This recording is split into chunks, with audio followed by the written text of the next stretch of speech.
예수님께서 이제 공적 사역을 시작하시면서 하나님 나라의 복음, 천국 복음을 전하셨습니다. 그리고 병도 고치시고 또 귀신들을 내쫓아 주시고 악한 영에 사로잡혀 있는 자들을 또 치유하시고 이렇게 공적 사역을 시작하신 후에 많은 사람들이 예수님을 찾아오고 만나려고 이제 나왔습니다. 오늘 본문 말씀을 보니까 이제 그 내용을 기록하고 있습니다.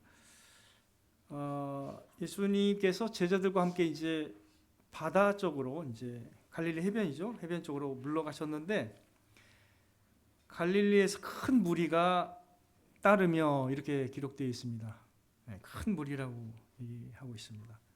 그리고 8절에 보니까 유대와 갈릴리는 조금 위에 쪽이고 그다음에 이제 유대는 남쪽이 있죠. 남유다와 그러니까 예루살렘과 이두메는 이제 유다 오른편에 있는 에돔 족속의 어떤 땅입니다. 그래서 이두메와 요단강 건너편과 또 두로와 시돈은 서북쪽 해변가인데 거기는 지중해 근처인데 위에 높은 거기 이방인들도 많이 사는 곳입니다. 두로와 시돈 거기 근처에서 많은 무리가 그가 하신 큰 일을 듣고 나아오는지라 이렇게 묘사하고 있습니다. 그 원근 각처에서 많은 사람들이 예수님을 만나려고 이렇게 나아오는 모습을 이렇게 기록하고 있는 것입니다. 그러면서 이제 그 병을 이제 특별히 병으로 고생하는 그 사람들이 예수님을 만지려고 이렇게 이제 몰려드니까 예수님께서 9절에 보니까 어떻게 하셨다고요? 그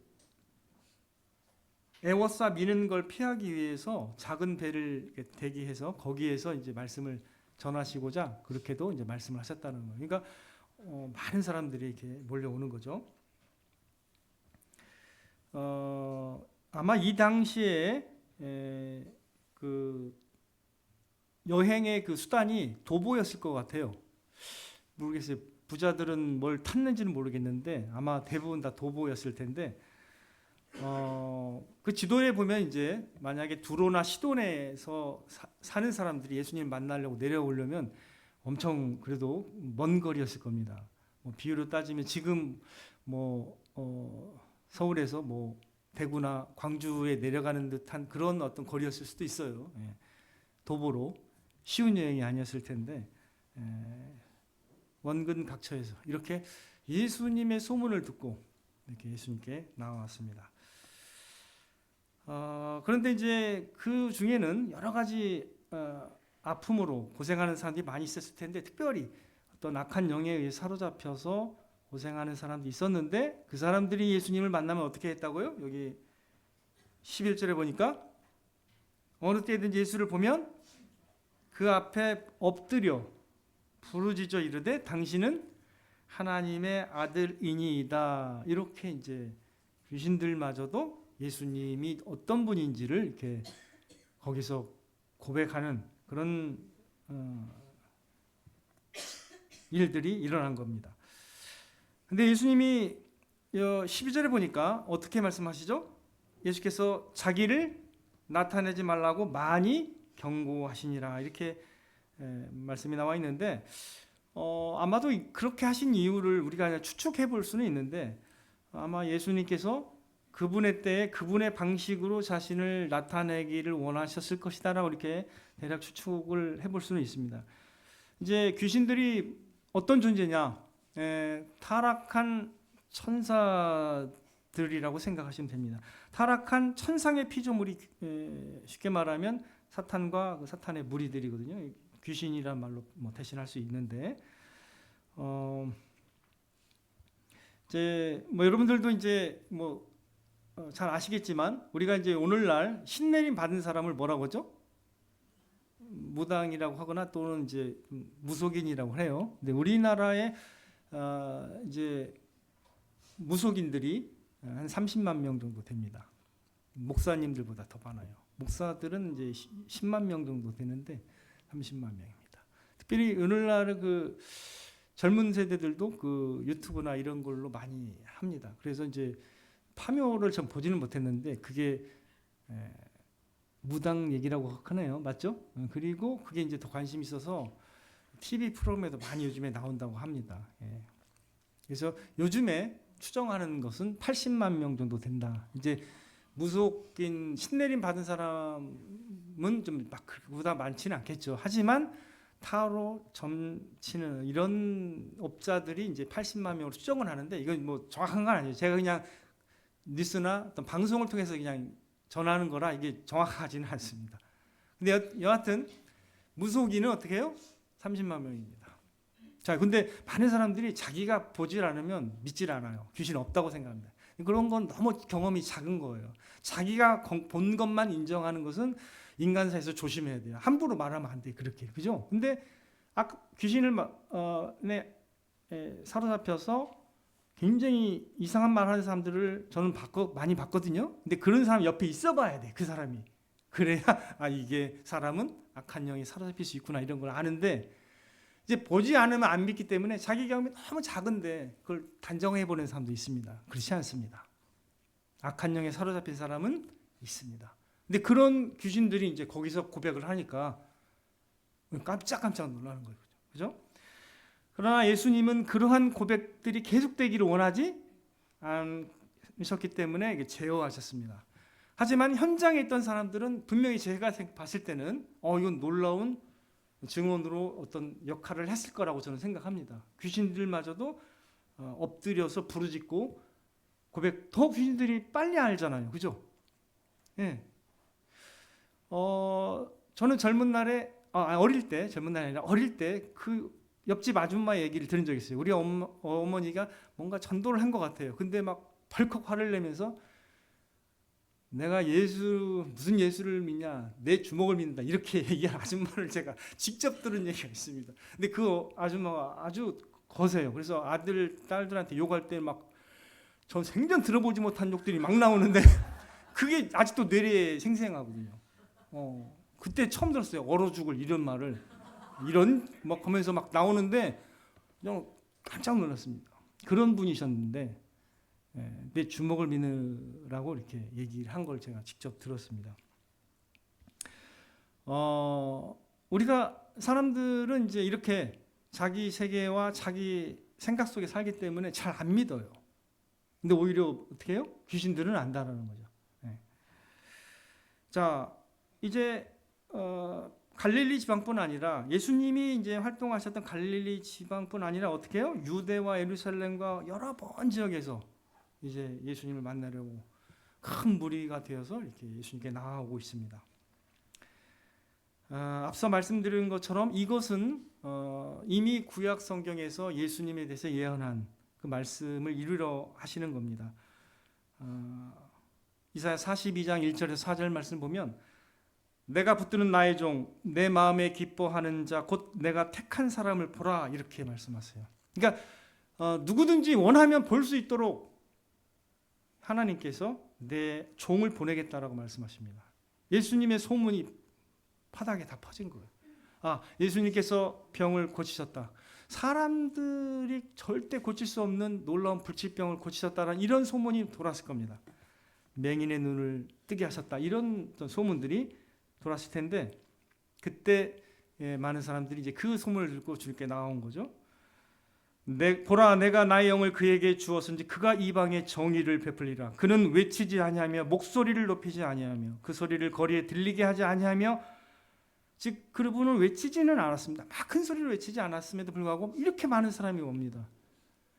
이들이 도대체 뭘 보고 경험했길래 이렇게 많은 사람이 막 이렇게 올까요? 그 위험한 여행이었을 거예요. 분명히 그 긴 거리인데 뭐 병든 사람이건 성한 사람이건 여러 각종 그 사람들이 예수님께 나왔을 텐데 그죠? 놀랍죠? 그 당시에 어떻게 이런 일이 벌어지냐는 거죠. 이분이 도대체 누구길래? 그래서 상한 갈대를 꺾지 아니하며 꺼져가는 등불을 끄지 아니하고 진실로 정의를 시행할 것이며 그는 쇠하지 아니하며 낙담하지 아니하고 세상에 정의를 세우게 이르리니 섬들이 그 교훈을 앙망하리라. 이 많은 어떤 나라와 지역들을 이제 섬들이라고 성경에서 표현하고 있는데 그 섬들이 그 교훈을 앙망하게 될 것이라고 이렇게 예언하고 계십니다. 마태 복음에서는 이제 이런 어떤 많은 사람들이 예수님을 찾고 나와서 예수님께 고침받는 것을 이렇게 또 묘사해요. 이는 선지자 이사야를 통하여 하신 말씀에 우리의 연약함을 친히 담당하시고 병을 짊어지셨도다 함을 이루려 하심이라. 이렇게 성경은 기록하고 있습니다. 예수님의 사역이 어둠에 눌려있던 우리 인간들의 삶을 어떻게 해요? 치유하시고 회복하시고 새롭게 하실 것을 이미 구약 성경에 예언하셨는데 그것을 성취하시기 위해서 이렇게 예수님께서 이런 일을 하신다라고 성경은 이렇게 기록하고 있습니다. 자, 여러분들 왜 많은 무리가 예수님께 나오고 있습니까? 금방 우리가 읽었듯이 여기 마가는 뭐라고 얘기하고 있어요? 그들이 뭘 들었기 때문이죠? 몇 절에 나타나 있나요? 그들이 많은 무리가 8절에 그가 하신 큰 일을 듣고 나오는지라. 주님이 그들에게 행하신 큰 일을 그들이 이제 들었던 거죠. 사람에게 행하신 큰 일. 여러분들 인간의 삶에는 참 인간이 해결할 수 없는 문제들이 많이 있습니다. 특별히 제가 어젠가 우리 큰아들 원복이한테 얘기를 들었는데요. 자기 고등학교 친구인데 백혈병에 걸렸습니다. 백혈병은 달리 표현하면 이제 혈액암이죠, 혈액암. 근데 이제 치료하는 게 여러 가지가 있는데, 근데 완치가 거의 쉽지 않아요. 예. 그 완치가 아직도 발견이 된 건 아니에요, 사실은.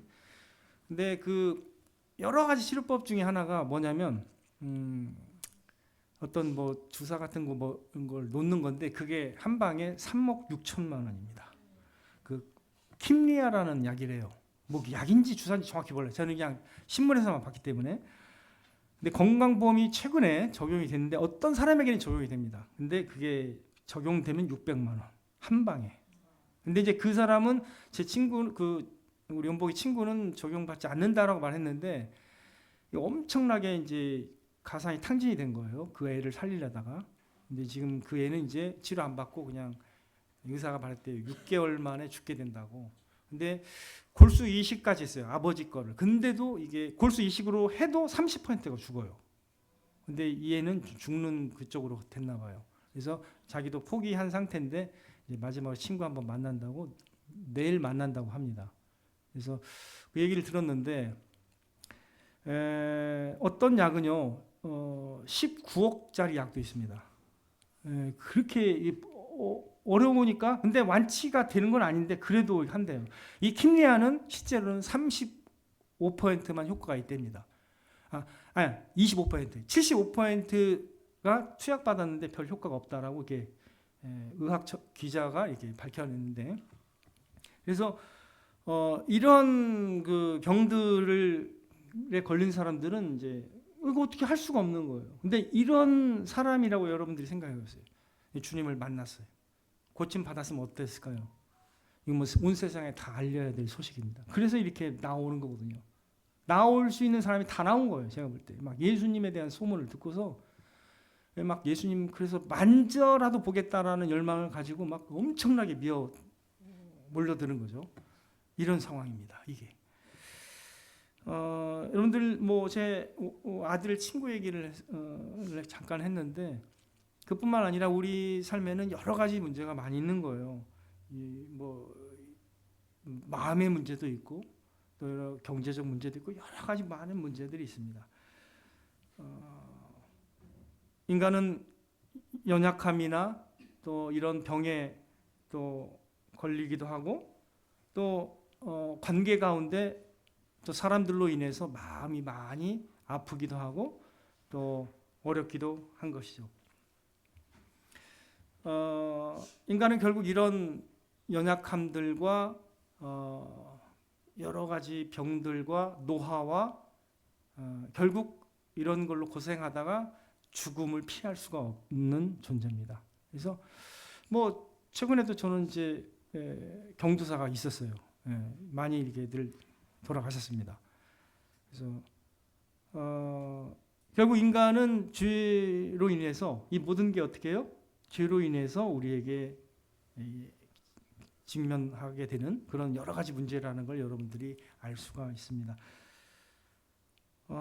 어떤 조사를 했어요. 심리학과 교수가 최근에 학생들한테 쫙 대학교에서 누구와 여러분에게 가장 상처를 많이 여러분은 자라가면서 누구한테 가장 상처를 많이 받았습니까? 질문을 했대요. 1, 2, 3가 나왔는데 첫 번째 아버지, 두 번째 어머니, 세 번째 형제자매래요. 자, 여기서 여러분들 한쪽에서는 이해가 될 겁니다. 심지어 그 가정이 사랑의 보금자리가 돼서 거기서 보통 그렇게 잘한다고 우리가 알고 있는데 실제로 요즘에 청년들한테 이렇게 딱 조사해 보면 가장 상처를 많이 받는 곳이 돼버린 거예요. 자, 여러분 질문을 던질 수 있죠. 걔네들의 인식이 맞을 수도 있지만 어떻게 해요? 인식이 좀 변할 수 있어요? 안 변할 수 있어요? 받아들이는 인식 체계가 옛날하고는 다를 수 있다라는 생각을 합니다. 예전에 학교에서 많이 맞았거든요, 선생님한테. 근데 많이 맞았는데 불평이 별로 없어요. 안 맞았어. 잘해줬어. 근데 선생님이 더 힘들어. 더 괴롭고 그럴 수 있습니다. 그죠? 그럼 누구 때문인 것 같아요? 결국 인간 때문이죠. 그죠? 자, 인간은 창세기 처음에 나오자마자 어떻게 해요? 네가 왜 그랬냐 했더니 누구 탓을 했어요? 하와가. 뱀 탓했죠. 그리고 남편 네가 왜 먹었냐 이렇게 했더니 누구 탓했어요? 아내가. 원래가 다 인간은 그럽니다. 남 탓, 합리화 이게 너무 이게 배어 있어요. 이건 누가 안 가르쳐줘. 애들한테 어릴 때 막 다그치면 어떻게 해요? 바로 거짓말합니다. 이거는 안 알려줘도 되는 거예요. 그냥 원래가 다 죄라는 것을 죄를 가 깊이 있게 우리 마음에 뿌리 박혀 있기 때문에 그럴 수밖에 없는 것이죠. 저는 이렇게 생각합니다. 제가 아까 뭐 심리학과 어떤 조사를 말씀을 드렸지만 오늘날 자기 중심성의 그 인식이라는 것이 있어가지고 옛날처럼 이렇게 그런 인식이 아니에요. 그래서 우리가 그걸 알긴 알아야 되지만 그렇다고 해서 그들이 생각한 게 다 옳은 건 아닙니다. 인식 자체가 어떻게 해요? 변해가서 영향을 받았습니다. 자기 중심적 세계관이 오늘날 더 팽배하기 때문에 이기적이에요. 여러분 그걸 아셔야 됩니다. 그게 다 맞는 건 아니에요. 그래서 사람에게 해결책이 있는 것처럼 사람의 원하는 대로 한다고 해서 다 올바른 건 아닙니다. 그건 여러분이 아실 거 아니에요. 자녀 키워봤으면. 어떻게 자녀가 하라는 대로 다 해주면 어떻게 아주 최선의 삶을 사나요? 저는 그렇게 믿지 않습니다. 믿지 않습니다. 왜 그래요? 인간의 악함을 알기 때문이죠. 다윗이 자녀에게 서운한 말을 안 했어요. 어떤 한 아들에게. 그때 그 아들이 어떻게 했어요? 나중에 자기가 스스로 왕 됐어요. 하나님의 뜻이 아니었거든요. 그런데 어떻게 됐어요? 나중에 그대로 물러났죠. 그대로 그냥 물러났습니다.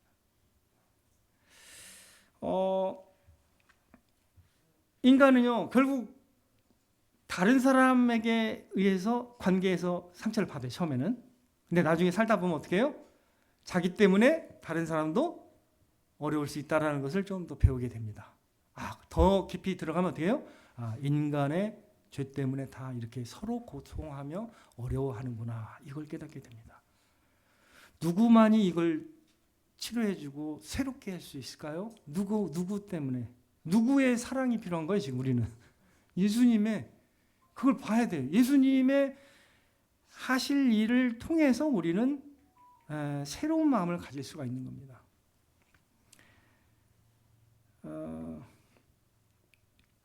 이제 더 나아가서 우리는 인간의 죄성으로 인해서 발생하는 여러 가지 욕구와 갈망과 자기 사랑과 이 교만으로 인해서 사람과의 관계에서 불만족, 허무함, 염려와 불안, 상처와 갈등, 미움과 다툼, 증오가 이런 게 막 일어나는 거예요. 이게 너무 깊기 때문에 이걸 해결할 수가 없어요. 니 탓하고 뭐 서로 막 이렇게 한다고 해서 이게 해결이 안 되는 거예요. 그래서 인간의 삶에서 관계에 있어서는 특별히 이게 어려운 문제예요. 차라리 변화를 주려면 어떻게 해야 될까요? 한 사람이 회개만 하면 돼요. 한 사람이 예수님의 사랑으로 변화돼서 내가 다 잘못했습니다라고 겸손하게 나오면 어떻게 해요? 그때서야 뭔가 해결의 실마리가 서서히 보이기 시작합니다. 다 그렇게 살면 어떻게 돼요? 서서히 이제 어떻게 해요? 회복이 됩니다. 내가 주인입니다 하고 주님 앞에 나가서 겸손하게 이렇게 잘못을 인정하고 상대를 사랑하고 상대를 내가 섬기기로 작정을 하면 서서히 상대도 마음을 열고 변화되기 시작할 겁니다. 그죠? 더 나아가서 인간이 도대체 어디서 와서 어디로 가는 것인가에 대한 이런 것이 사실은 해결함 받을 필요가 있거든요. 많은 사람들이 사실 예수님 모르고 들어는 봤는데 믿지 못하고 인생을 마감하는 사람들이 있습니다. 그게 참 마음이 안타까운 거예요. 그래서 우리 친구한테 자기가 뭔가 복음을 전했대요. 나름. 그래서 막 얘기했는데 잘 안 받아들였다고 하네요. 이렇게. 하나님이 계시다면 왜 나한테 이런 병을 주냐 이렇게 나왔다고 합니다. 그래서 사실 그게 어려운 문제잖아요. 해결하기 참 어렵죠. 그렇게 질문하는 사람들한테는 잘 위로가 안 되거든요. 어려워요. 그렇지만 일단 그렇게 자기도 시도를 해봤다고 이렇게 얘기를 합니다. 인간은 사실 아무 목적 없이 의미 없이 생겨난 게 아닙니다. 하나님의 깊고 깊은 생각과 계획 가운데서 저와 여러분의 영혼들이 이 나라와 이 시각에 사실은 여기 존재하고 있는 거거든요. 여러분 그걸 아셔야 돼요. 인간이 목적 없이 만든 물건이 있어요, 없어요? 한번 여러분 대답해 보세요. 인간이 목적 없이 만든 물건이 있어요, 없어요? 네, 없어요. 근데 인간보다 뛰어난 온 우주를 창조하고 계산해서 만드신 하나님이 인간을 그냥 만드셨을까요? 어떻게 생각하십니까?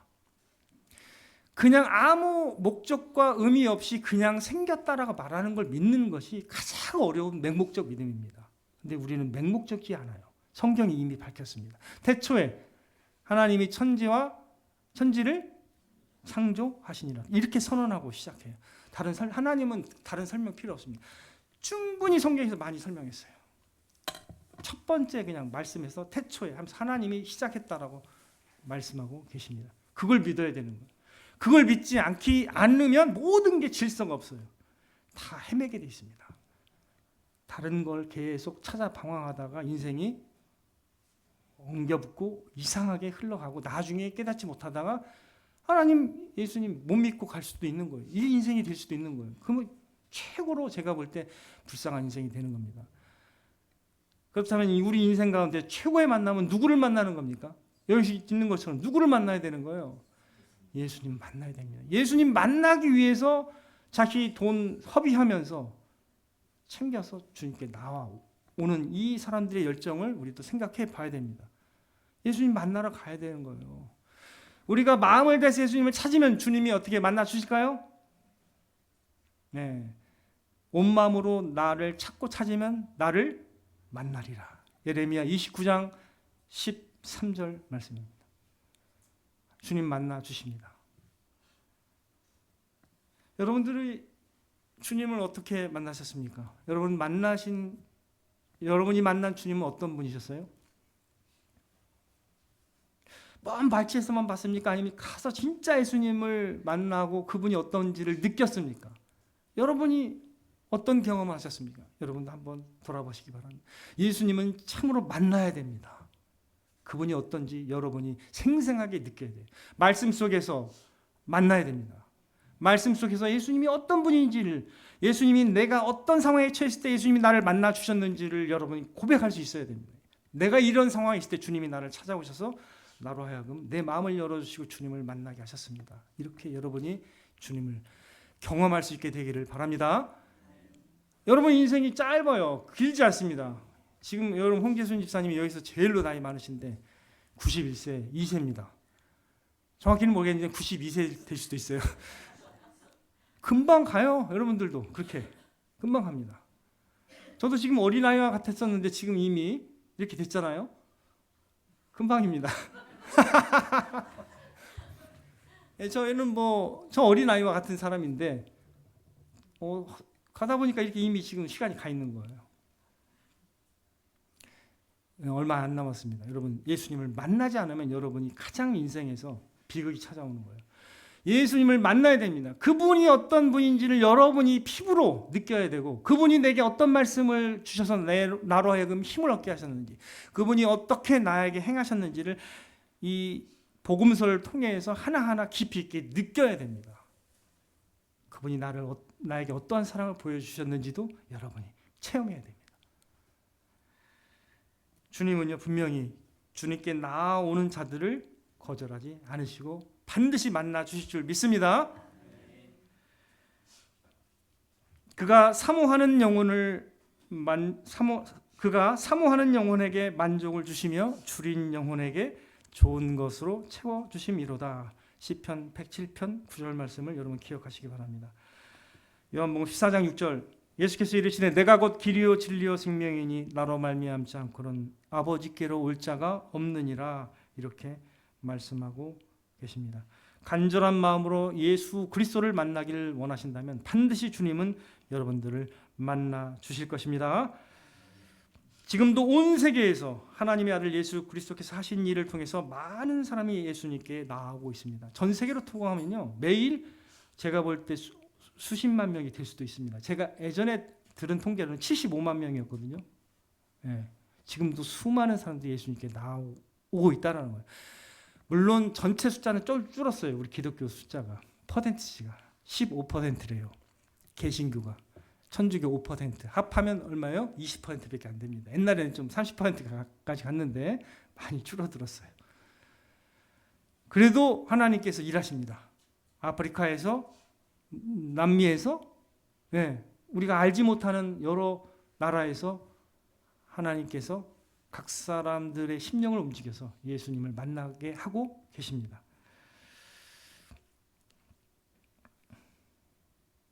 예수 그리스도께서 우리에게 가져오시는 복음은요, 우리를 예수 그리스도를 통해서 재창조하시며 새롭게 하시며 영원한 구원에 이르도록 하게 하시는 하나님의 능력의 복음인 줄 믿으시기를 바랍니다.